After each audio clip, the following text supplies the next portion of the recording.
की परवा उपनगराध्यक्षाची निवड झाल्यानंतर जी मिरवणूक शांततेने जात होती त्याच्यामध्ये काही समाजकंटक आणि गुंडांनी ज्या पद्धतीने मिरवणुकीवर हल्ला केला आणि हल्ला झाल्यानंतर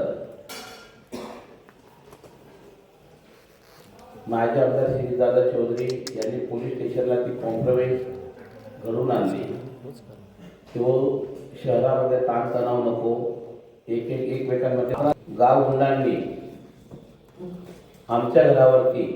दिवशीची रात्री आमच्या घरावर सशस्त्र दरोडा जो पडला तेव्हा आमच्या घरावर जो जीवे ठार आमच्या पूर्ण परिवाराला जीवे ठार मारण्याच्या हेतूने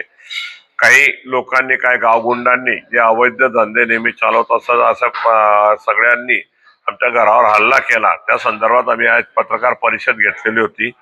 आणि यामध्ये पोलीस प्रशासनाला आम्ही फिर्याद देत असताना जे सीसीटीव्हीचे फुटेज आम्ही दिलेले आहेत त्या फुटेजमध्ये विशिष्ट लोक ज्यांच्यावर असंख्य गुन्हे, मर्डरचे गुन्हे आहेत, 307चे गुन्हे आहेत, लोटऱ्याचे गुन्हे आहेत, असं अवैध धंदे चालवणारे त्या परिसराचे पोरं आहेत आणि यांच्या मागे जो आका आहे त्यांना नेहमी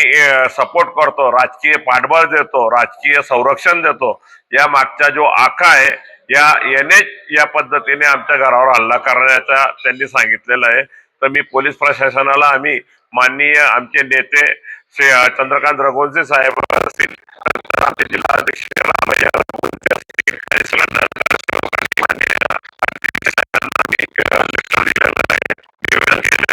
यांच्या मागच्या आका कारण एक गुन्हेगार आहेत,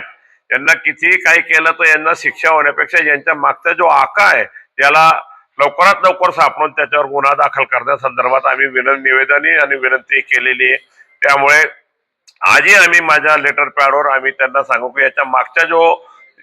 सूत्रधार आहे हा मेन सापडायला पाहिजे, कारण हा सापडल्यावरच सगळं काम होईल। त्यांचे मोबाईलचे सगळे CDR चेक करा, कुणाचे फोन आलेले आहेत, कुणाचे आलेले आहेत, प्रशासनाला त्यांच्याबद्दल कुणाचे फोन आलेले आहेत यांची तुम्ही चौकशी करा, असं निवेदन आम्ही अधीक्षक साहेबांना देणार आहोत।